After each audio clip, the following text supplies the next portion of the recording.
Welcome to Module 7, everybody.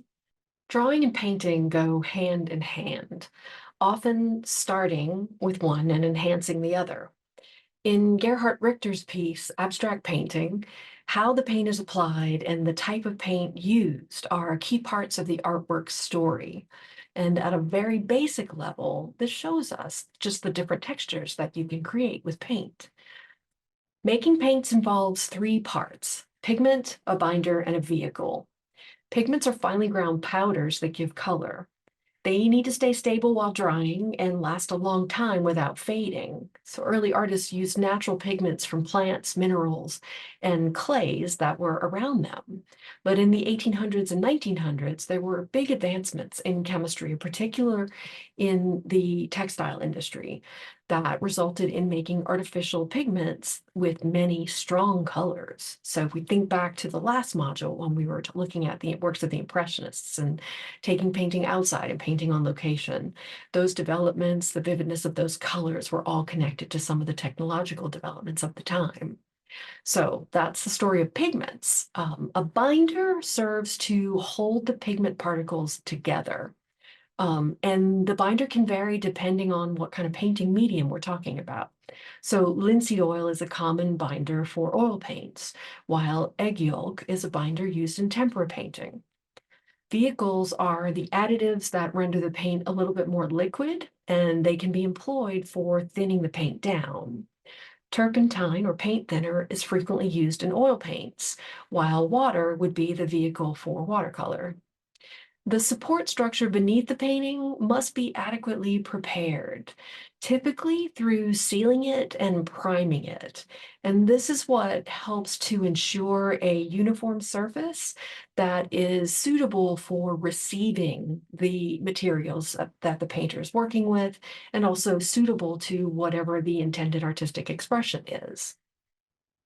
Richter's artwork portrays rugged shapes in the front and a wide open sky. And if you look closely at the image, you can see that these are two really different painting techniques that are being employed.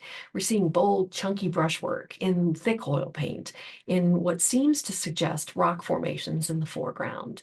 And in the background, the sky itself is smooth with really subtle changes of color and beautiful blending techniques that happen there that almost render the illusion of atmosphere. So pieces like this allow for a diverse variety of interpretations. Part of what invites us to engage with the work on a personal level is the physicality of the paint itself. Part of it is also what the images and the shapes themselves suggest to us in the context of the sky. So whatever you see here, whether it's a hint of the splendor of nature or whether it is the feeling of emotion in the way those colors swirl and blend and form shapes, Richter's piece asks us to think about how paint is applied and what it's applied with, and how these things are important parts of the message of the painting or what the painting conveys to the viewer. In a way, that relates to questions about the relationship between realism and abstraction. And this painting shows us that art's meaning and its techniques are interconnected. Oil painting has been a beloved medium in Western art for over 5 centuries, with its roots traced back to the 15th century Flemish artists who perfected the recipes for linseed oil. This medium offers several advantages, including increased opacity and greater transparency when thinned. It has a slow drying time that allows for longer time to work the paint and create details, and also minimal changes as the paint dries. That's not the case for other painting mediums that we're going to look at in a minute. Additionally, oil painting is flexible and it allows artists to work on various surfaces. Canvases, yes, but also wood, also metal, and other surfaces. Jan van Eyck, along with his brother Hubert, emerged as early pioneers of European oil painting. The mastery of the medium is evident in works like Madonna and Child with the Chancellor Rollin, where the achieved luminous jewel-like quality of the surface has really retained its brilliance over time. This is painted on a small gesso-covered wooden panel, And Jan van Eyck utilized meticulous technique involving thin layers of oil paint applied gradually from light to dark and from opaque to translucent colors. So this application of thin oil paint can be a kind of glazing or using transparent color on top of an underpainting or an underdrawing to build the layers of color. The beautiful luminosity of this painting surface is achieved through successive glazes. And glazes are oftentimes diluted with a mixture of the pigment, but also oil and varnish. And in this way, they can add depth and richness to the painted surface. What's really happening is the transparency of that layer allows the light to pass through the glaze and reflect from the lower areas of the painted surface. So all this depth and luminosity emerges as a result. Rebecca Campbell uses direct painting techniques to create Garden, which is a small artwork that's less than 8 inches tall. So we're using the term direct to refer to the way the paint is applied.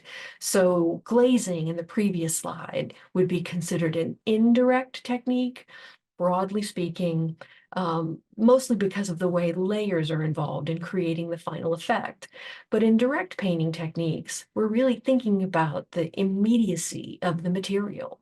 Even if it is carefully and or quickly applied, immediacy and in the moment is the quality that this kind of direct painting technique conveys.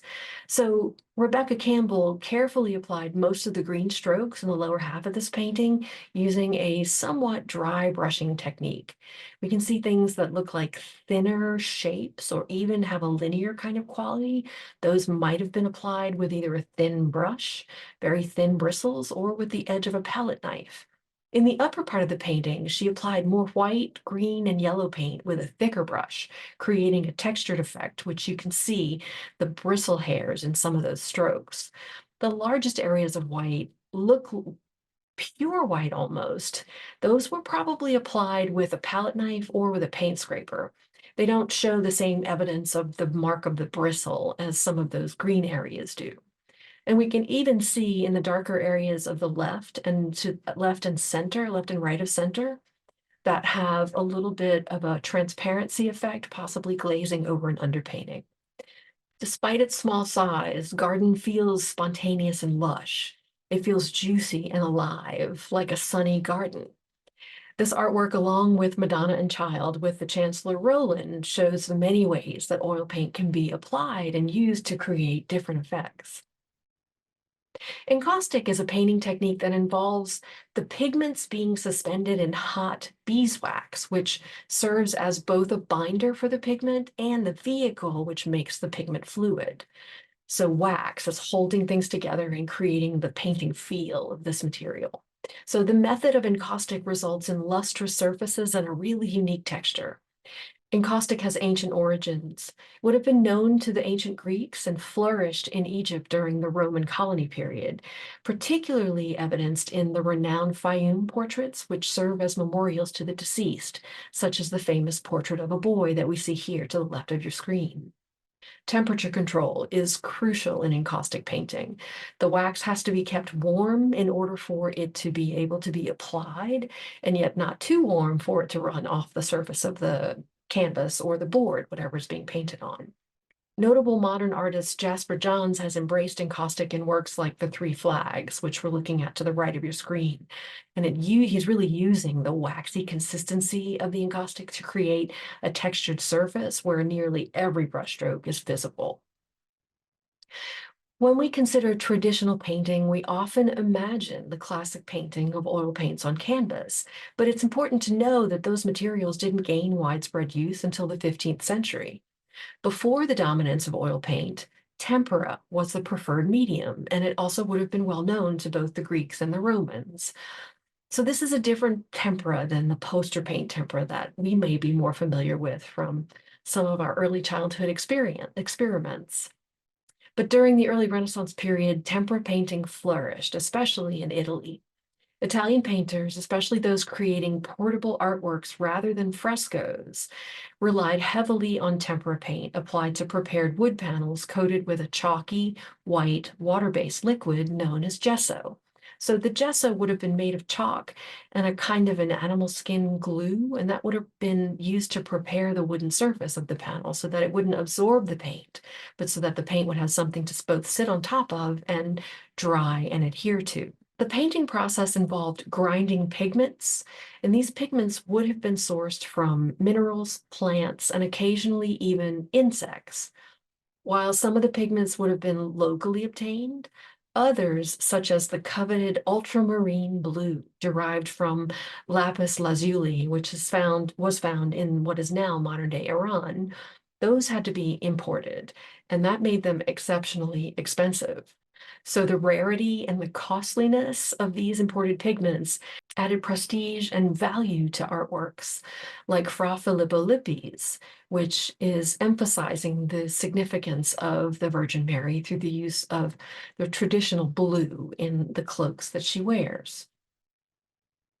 These pigments were mixed with egg yolks to achieve a paint consistency that was both opaque and stable.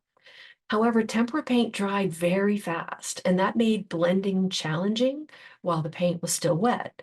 So artists compensated in a few ways. One, just by working very fast and employing special techniques, such as layering translucent paint in delicate strokes to achieve depth and detail. And if you look at the center of your screen, I've chosen one section of the painting of the woman, the portrait of the woman. We're looking at a section of her cloak that's close to her shoulder here. So if you look at the detail, you can really start to see some of those layered strokes that are giving a sense of depth, and they're also giving a sense of detail to the texture of the fabric. So this is really the same thing as using hatching. If we think way back to our first modules where we talked about some of those drawing-based techniques, hatching is using lines and spacing to create the illusion of light and shadow in three-dimensional form. So achieving these fine details often required the use of incredibly fine brushes as well, sometimes even as fine as a single hair. So essentially, because of this, tempera painting is closely related to drawing, partly due to its meticulous attention to detail, but also because of its reliance on precise techniques to capture these subtle nuances. Egg tempera is beautiful for the way that it typically dries to a subtly luminous but slightly matte surface. And this is a strong contrast with the glossy finish that's often associated with oil paints. While tempera is less commonly used by contemporary artists, artists like George Tooker skillfully used its special features to express depth and emotion in his artwork. Take a look at this painting and we can see that Tooker's meticulous attention to detail and his painstaking execution are evident in every area of the waiting room, which is a painting that has a kind of a haunting quality. Tooker noted that the slow process of using tempera matched his own personal, very thoughtful approach to art. Water-based paint, watercolor, has been used for centuries, with pigments mixed with water and gum arabic as a binder. Artists often use white rag paper, which is a paper made from cotton rag, due to its absorbency and its durability. Watercolor paint was traditionally sold in solid blocks that artists would mix with water to achieve whatever thickness they needed. Nowadays, most professional watercolor comes in tubes and/or blocks. Watercolor is applied in thin, translucent washes with highlights achieved by either leaving the white of the paper unpainted or with very light washes upon it. But opaque detailing can also be added for contrast. Watercolors allow for spontaneous or for carefully planned applications, but they can be demanding due to how absorbent the paper is, and that makes changing anything pretty difficult. Overworking can also really diminish the fresh quality that is part of watercolor's beauty. Its fluidity makes it ideal for capturing quick outdoor expressions, especially of water, light, and weather conditions. Winslow Homer is a prominent 19th century American artist, and he was known for his dedication to watercolor. His 1873 work showcases many different watercolor techniques. The boys and the water appear pretty quickly sketched, with flatter background shapes reflecting the distance under bright light. Homer used mostly horizontal strokes for the water and for the shoreline, capturing the dappled light on the surface with beautifully analogous colors. The transparency of watercolor made it easy to achieve the brightness of the boys' shirts in sunlight. So this could either be the white of the paper or just a very thin glaze of color. To create highlights, Homer applied opaque watercolor, also known as gouache. Gouache is water-soluble like watercolor, but it also includes white chalk powder for opacity, and it's been used in book illustrations since the European Middle Ages. It remains popular among designers and illustrators today due to how relatively easy it is to use and how affordable it is. The students in our color design and illustration classes use gouache. So gouache can be thinned down with enough water to make it transparent like watercolor, or you can use it thickly, and that creates a more opaque effect. And Cuban painter Wilfredo Lam explored both of these characteristics of gouache in his important work, The Jungle. This painting is an abstract representation of Afro-Cuban ritual, featuring a row of figures with mask-like faces participating in a performance amid tall bamboo and sugar canes. Lamb strategically used opaque gouache on the left side, creating an impenetrable barrier that traps both the figures and the viewers in a shallow space. On the right side, he employed transparent washes and layered colors, allowing the lines of the canes to remain visible beneath that hazy blue. The blending of blues and yellows creates a sense of fluidity and a sense of depth in the painting. In the 1920s and 30s, Lam resided in Madrid and Paris, but with the outbreak of war in Europe in 1941, he returned to his homeland. And during this period, Lam's artistic practice was influenced by the awareness of Cuba's socioeconomic realities, by his exposure to surrealism in Europe, and by his renewed connection with the Afro-Caribbean culture. This convergence of influences culminated in the masterpiece that we have on screen now, The Jungle. Lam is revered as Cuba's foremost painter, with his masterpiece, The Jungle, standing as his most renowned work. This painting holds significant importance not only in Cuban art history, but also in the broader context of Latin American art and 20th century modernism. Acrylic paint was developed in the mid-20th century, and it offers several different advantages for artists. Its binder, acrylic polymer, dries quickly and forms a flexible film. Water serves as the vehicle, allowing acrylics to adhere to a really wide range of surfaces. The transparent nature of acrylic resin and the binder maintains vibrant colors over time without the risk of darkening or yellowing, as can happen with oil paints and the use of linseed oil. Although acrylics dry rapidly, limiting blending and reworking, they expedite layering processes like glazing, and water thinning in the studio is more convenient than using volatile thinners like turpentine. Artists like Yun Hee Min and Beatriz Milhazes explore the unique properties of acrylics in their work. In Min's Into the Sun #10, she applies pure bright hues onto large canvases using a squeegee rather than a brush, aiming to emphasize the color experience over indication of the artist's hand at work. The transparency of acrylics allows her to blend the layers, creating unexpected mixtures during the process of making the painting. Similarly, Milhazes employs a distinctive technique for her paintings, such as Mariposa, where she paints motifs separately on clear plastic before adhering them down to the surface of the canvas. And a motif, if we remember, is a repeated dominant shape or subject within the work. This method is akin to collage, and it demands careful planning, as motifs must be painted in reverse to account for layering and for any changes in orientation that happen when she attaches these to the surface of the painting. More recently, oil painters have embraced unconventional canvas shapes. In the 1980s, Elizabeth Murray departed from the traditional rectangular canvas, opting instead to paint on irregularly shaped pieces that she later bolted together. Her process involves creating drawings of these shapes on large pieces of paper, which were then sent to fabricators. The fabricators crafted wooden silhouettes based on her drawings, covering them with canvases for Murray to paint on. One notable piece resulting from this method is Bop, an arrangement of jagged and irregular surfaces inspired by the lively jazz music that Murray enjoyed listening to while she worked. Bop is characterized by its bold and exuberant style. It features pieces with holes and shapes reminiscent of comic motifs like speech bubbles or explosions. Murray drew inspiration from everyday life, stating, "I paint about the things that surround me, things that I pick up and handle every day." That's what art is. Art is an epiphany in a coffee cup. Like many of Murray's works, Bop blurs the line between abstract and representational art, as well as between painting and sculpture, a concept relatively unexplored by other artists at her time. Airbrushes are small-scale paint sprayers capable of projecting a fine, controlled mist of paint, and that results in an even application without the appearance of individual brushstrokes. Airbrushes allow artists to achieve subtle gradations of color. Graffiti artists often use spray cans for their quick execution.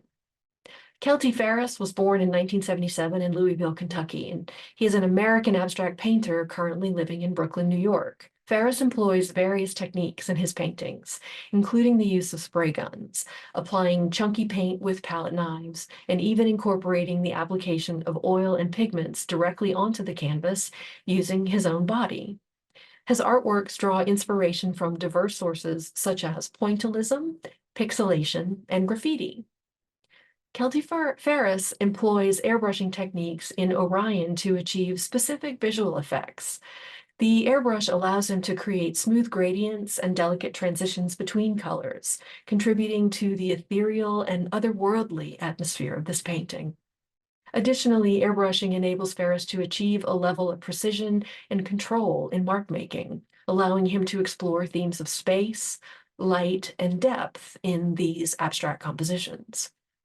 The title Orion may refer to the constellation Orion, which is one of the most recognizable and prominent constellations in the night sky. The constellation is named after Orion, a hunter in Greek mythology. It could also suggest a connection to celestial themes, perhaps evoking the sense of vastness, mystery, and wonder associated with the cosmos. It may also hint at the idea of exploration, both of outer space and of the abstract realm of art. Modern artists, driven by a desire for fresh avenues of expression and new ideas to convey, have pushed the boundaries of easel painting, exploring innovative ways for art to be made and to be encountered by the audience. However, even the work of street artists, as explored in our previous module, falls within this realm of breaking away from the traditional gallery setting and moving beyond two-dimensional forms into the realm of three-dimensional spaces.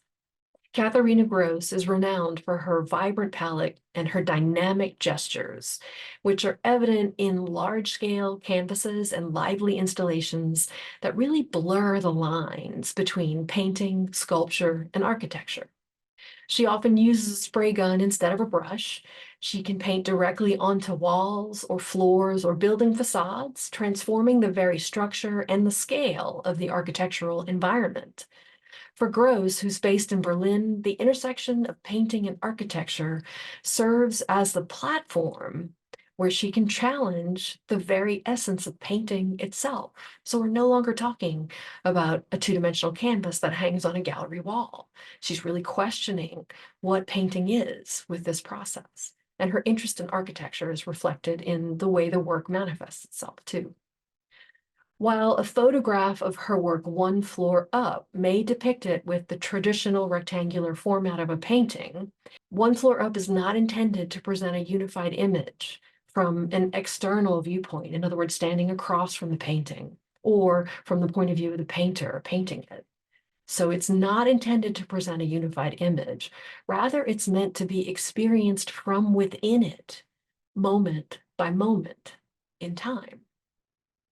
Gross emphasizes the dynamic nature of perception, highlighting how we continuously construct and reinterpret our surroundings as we navigate through the world. So as you can see the visitors moving through the gallery space where, one side can be viewed from one moment, the next step is going to reveal another moment. Viewing the installation as a cohesive whole is an illusion, as its essence unfolds and evolves with each passing moment. In the next section of this module, we're going to delve into abstract expressionism, which is a movement of the 1940s and 1950s, which laid the groundwork for this kind of artistic expression, the kind that we see, the experimentation that we see in the work by Katharina Gross.